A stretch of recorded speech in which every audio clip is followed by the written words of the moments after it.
সবাইকে নমস্কার জানাচ্ছি। গত পর্বের পর আজকে দ্বিতীয় পর্ব আপনাদের সাথে শেয়ার করব। তো গত পর্বে ছিল আপনার গেটের দর্শন এবং দর্শনার্থীদের উপচে পড়া ভিড়। তো আজকে মন্দিরের ভিতরে প্রবেশ করতেছি। মন্দিরের ভিতরে দেখেন কত আলোকসজ্জায় সজ্জিত মন্দির প্রাঙ্গণ, অর্থাৎ কালী পূজা যেখানটিতে হয়, রমনা কালী মন্দির 100 বছরের পুরনো এবং মন্দিরটি কত সুন্দরভাবে আলোকসজ্জা করে সাজিয়েছে এবং সাথেই রয়েছে অফিস কক্ষ।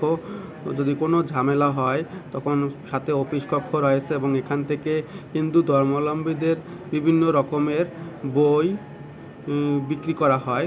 তো দেখেন, তো এখান সময় রাত 8টা থেকে 9টা প্লাস। তো আশা করি তখনও দর্শনার্থীদের উপচে পড়া ভিড় এবং লোক সমাগমও প্রচুর রয়েছে। অনেক ভক্তবিন্দু মায়েরা প্রতিমা দর্শন করতে এসে ঘুরতেছে। তো দেখেন বন্ধুরা, মন্দিরের পিছন দিকটা এটা রমনা কালী মন্দির, ঢাকা। উপচে পড়া ভিড় রয়েছে। ভিতরটাতে প্রবেশ করছি। ভিতরটা দেখেন অনেক ভক্ত সমাগম এবং খাবারের দোকানও রয়েছে পাশে। অনেক সুন্দরভাবে মন্দিরটা আর কি সাজিয়েছে এবারের কালী পূজা 2025। অনেক ভক্তবিন্দু রয়েছে। তো আমরা পিছন থেকে ভিডিও নিতেছি। দর্শকবিন্দু, আপনারা যারা আমার ভিডিওটি দেখতেছেন অবশ্যই লাইক কমেন্ট শেয়ার করে দিবেন। ভিডিওটি লাইক কমেন্ট শেয়ার করে দিবেন এবং সাবস্ক্রাইব করবেন চ্যানেলটি এবং বেল বাটন বাজিয়ে দিবেন যাতে পরবর্তী ভিডিও আপনি দেখতে পান।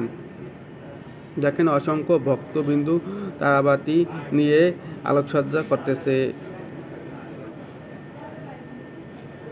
খুবই সুন্দর অনুষ্ঠান করতেছে তারা।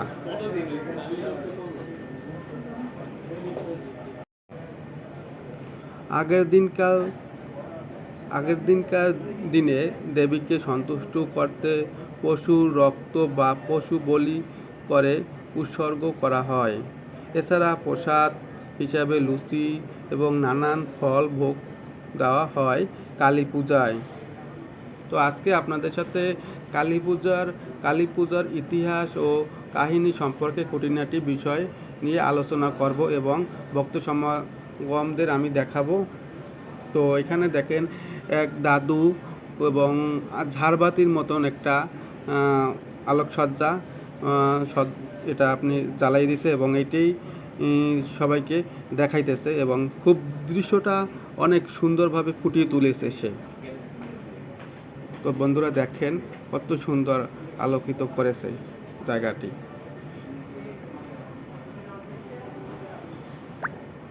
তো কালী পূজার ইতিহাস ও কাহিনী সম্পর্কে আজকে বিষয়ে আলোচনা করব।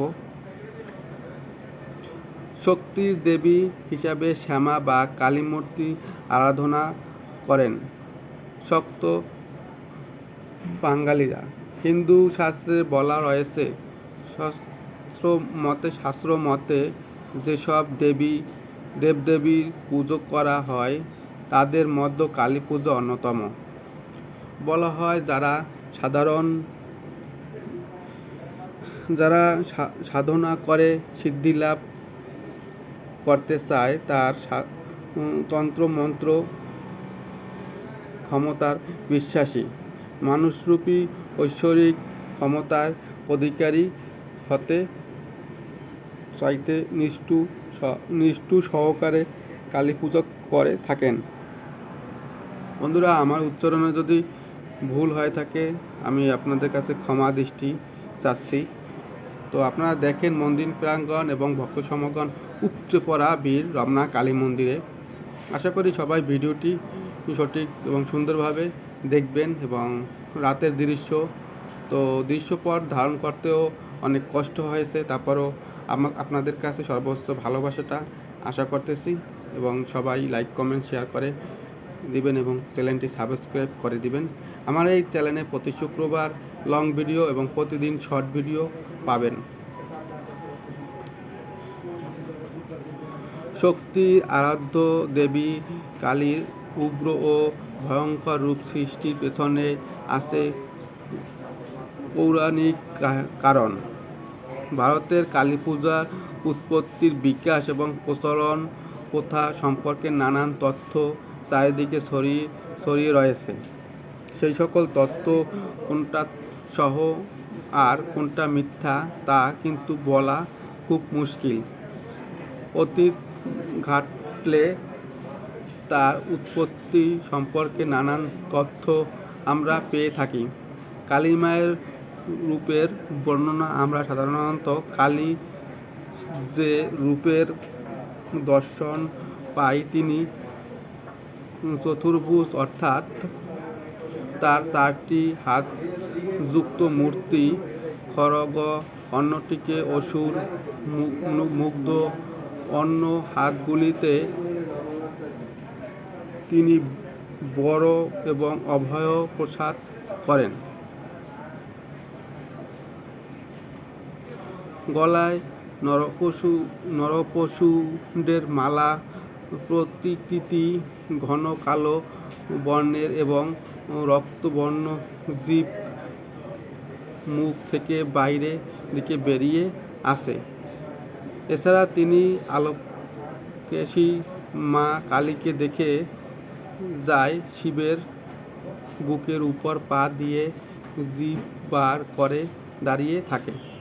অর্থাৎ কালী পূজায় কালী প্রতিমা কিভাবে থাকে এই দৃশ্যটির কথা বলা হয়েছে। তো দেখেন আজকে কালী পূজা, প্রদীপ জ্বলছে কত সুন্দরভাবে আলোকিত। দীপাবলি ছিল রাতে, দীপাবলি অনুষ্ঠানে দিনে আপনার কালী পূজার সঙ্গ হয়। তো দেখেন মন্দির প্রাঙ্গণ ভিতরটা কত অপরূপ রূপে সাজিয়েছে।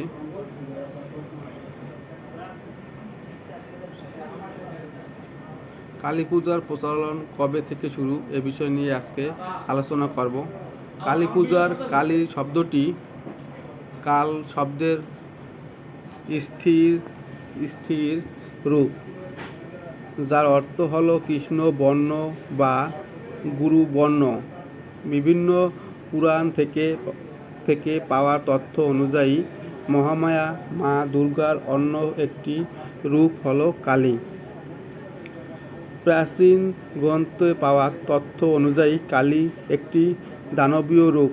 মহাভারতে কালীর উল্লেখ রয়েছে, যেখানে যোদ্ধা এবং অসুরদের আত্মা বহন করেন যিনি, তিনিই কালরাত্রি কালী নামে পরিচিত।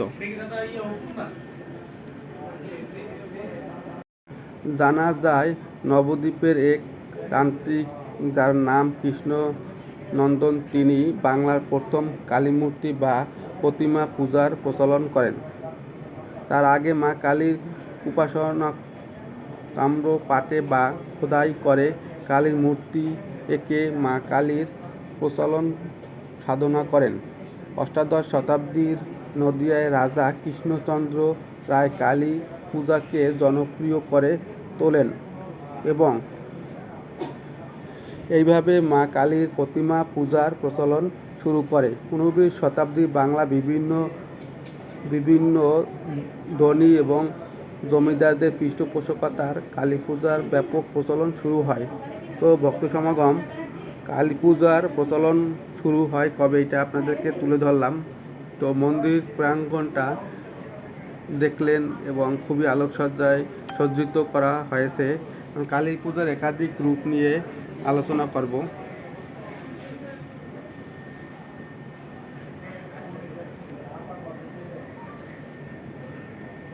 পুরাণের দেবী কালীর একাধিক রূপের বর্ণনা পাওয়া যায়, যেমন দক্ষিণাকালী, শ্মশানকালী, ভাদ্রকালীন, রক্ষাকালীন, গ্রহকালীন, চামুণ্ডা, ছিন্নমণ্ডা প্রভৃতি। মহাকালের সহিংসতা অনুসারে মা কালীর আবারণ নবরূপে পরিচয় পাওয়া যায়, যেমন কালকালী এবং কঙ্কালকালী, শিকা কালী।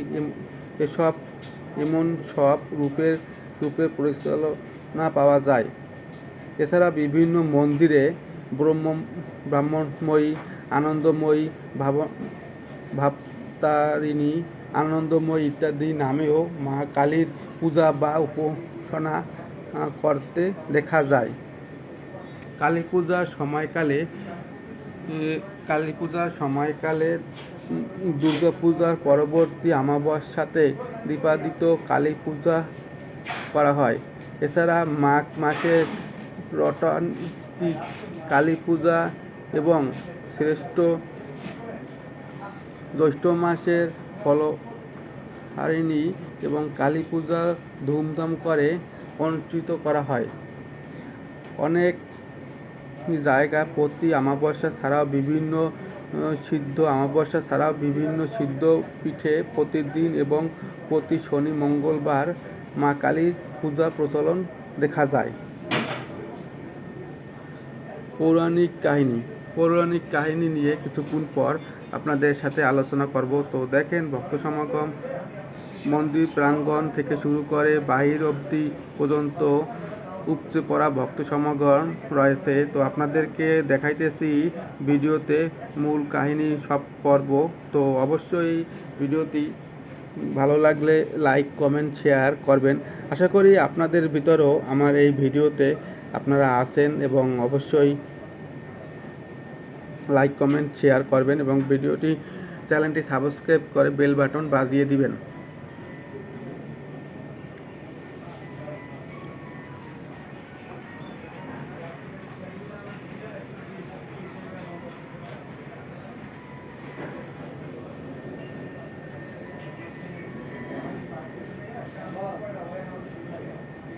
মা কালীর উৎপত্তির পৌরাণিক ব্যাখ্যা সনাতন ধর্মের শাস্ত্র অনুযায়ী বা কালীর আবির্ভাব সম্পর্কে যে তথ্য পাওয়া যায় তা হল, পুরাকালে শম্ভু এবং নিঃশম্ভু নামক দুই দৈত্য সারা পৃথিবীতে জুড়ে তাদের ভয়ঙ্কর ত্রাসের সৃষ্টি করেছিল। দেবতারাও এই দুই দৈত্যের কাছে যুদ্ধে আত্মসমর্পণ করে। ফলে দেবলোক তাদের হাতছাড়া হয়ে যায়। তখন দেবরাজ ইন্দ্র দেবলোক ফিরে পাওয়ার জন্য আদ্যশক্তি মা মহামায়ার তপস্যা করতে থাকেন। তখন দেবী সন্তুষ্ট হয়ে তাদের কাছে আবির্ভূত হয় এবং দেবীর শক্তির কোষ থেকে অন্য এক দেবীর সৃষ্টি হয়, যা কৌশনী নামে ভক্তদের কাছে পরিচিত। দেবী কৌশনী মা মহামায়া দেহ থেকে নিঃসৃত হয়ে কালো বর্ণ ধারণ করে, যা দেবী কালীর আদি রূপ বলে ধারণ করা হয়। কালী পূজার বিভিন্ন পদ্ধতি, তান্ত্রিক পদ্ধতি ও মধ্যরাতের অর্থাৎ অমাবস্যা রাতে মন্ত্র উচ্চারণের মাধ্যমে কালী পূজা করা হয়। আগেকার দিনে দেবীকে সন্তুষ্ট করতে পশু রক্ত বা পশুর বলি করে উৎসর্গ করা হয়। এছাড়া প্রসাদ হিসাবে লুচি এবং নানান ফল ভোগ দেওয়া হয়ে থাকে। গৃহস্থ বাড়িতে সাধারণত অতান্ত্রিক ব্রাহ্মণ মতে মা কালীর পূজা দেওয়া হয়। এক্ষেত্রে অনেক সময় জমিদার বাড়িতে বা ছাগল এবং মহিষ বলি দেওয়া হতো এবং বর্তমানেও অনেক জায়গায় পশু বলির মাধ্যমে পূজার প্রচলন দেখা যায়। পুরাকালে প্রাচীন সময়ে বিভিন্ন ডাকাতের দল নরবলির মাধ্যমে কালী পূজা করত শোনা যায়।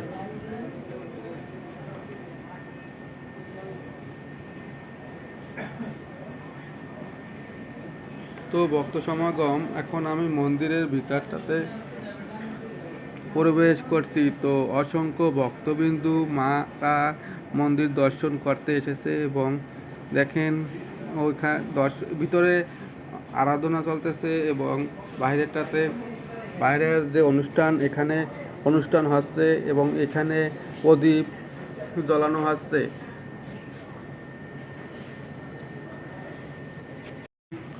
তো দেখেন অনেক অনেক ভক্ত সারথি আসছে আপনার মোমবাতি আগরবাতি দিতে। তো অসংখ্য অসংখ্য লোক বাইরে এবং পাশেই আরেকটি মন্দির রয়েছে, তারাও আসছে এই মন্দিরে প্রদীপ দিতে।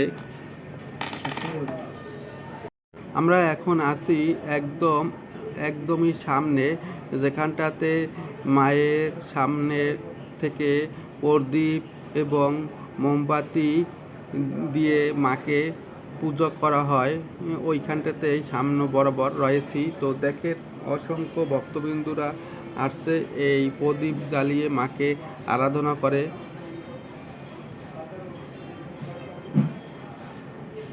দূর দূরান্ত থেকে সবাই রমনা কালী মন্দির, শত বৎসরের পুরনো এই দিনটাতে সবাই পূজার সময় মায়ের দর্শন, মায়েকে দেখতে এইখানটাতেই আসে। মা কালী হলো মা কালীর জীবন কাহিনী মূলত পৌরাণিক আখ্যানের উপর ভিত্তি করে তৈরি, যেখানে বিভিন্ন দেবী পার্বতীর একটি উগ্র রূপ হিসাবে আবির্ভাব হন।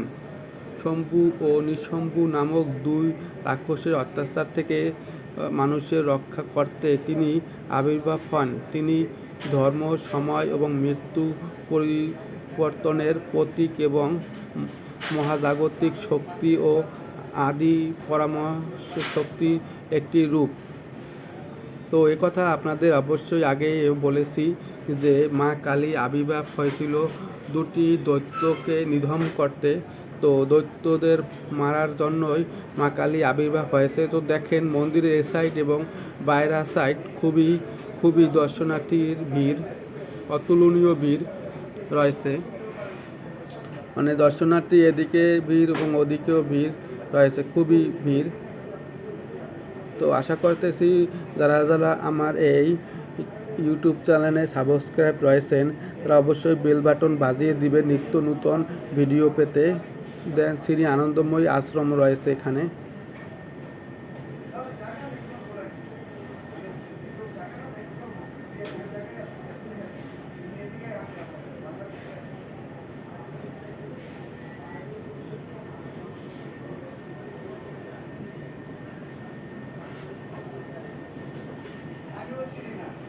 তো এইখান থেকে মন্দিরের ভিতরে প্রবেশ করে একদম যেটাতে অনুষ্ঠান হয় ভিতরে। তো আমরা ভিতরের দিকে প্রবেশ করতেছি আস্তে আস্তে। দেখেন তো আপনারা হয়তো লক্ষ্য করে দেখতে পারেন আমাদের যে ভিডিওটি রয়েছে এবং এই ভিডিওর ভিতরেও আপনিও থাকতে পারেন। তো অবশ্যই আপনি যদি আমার এই ভিডিওটি দেখে থাকেন তাহলে অবশ্যই ভক্তবিন্দু এবং আমার এই ভিডিওতে অবশ্যই লাইক, কমেন্ট, শেয়ার করে দিবেন।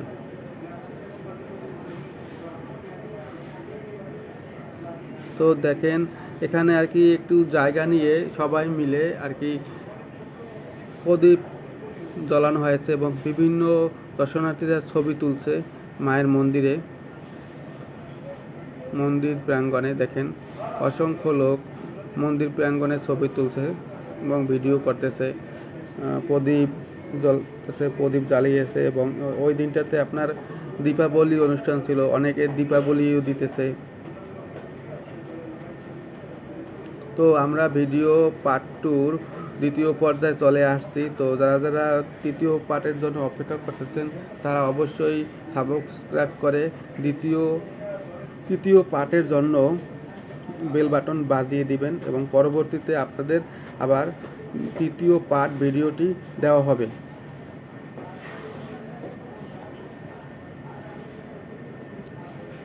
তো দেখেন তৃতীয় পার্টে আমি চেষ্টা করব আপনাদের মন্দির ভিতর এবং মন্দিরের বাইরে এবং অনুষ্ঠানের কিছু অংশ তুলে ধরতে।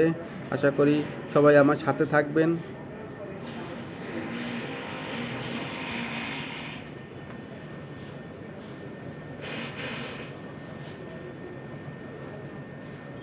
এবং ওই দূরটাতে মানে কৃষ্ণ মন্দির এবং রাধা গোবিন্দ মন্দির রয়েছে, যেখানটাতে আপনার ওই দিকটাতে মানে একটা মঞ্চ তৈরি করেছে, মঞ্চে অনুষ্ঠান হচ্ছে।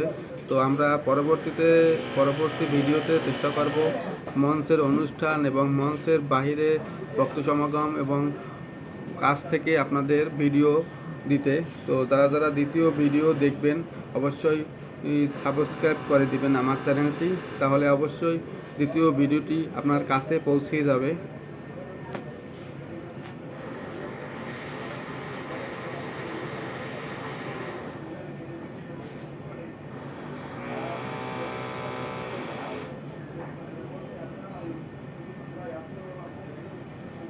মন্দিরের বাহিরটাতে অনেক রাত হয়েছে, কিন্তু রাত শেষ। তো তারপরও ভক্ত সমাগম মায়ের দর্শন করতে আসছে এবং ভিতরটাতে অনুষ্ঠান হচ্ছে এবং অনুষ্ঠানগুলো দেখতে অনেক লোক সমাগম প্রবেশ করতেছে।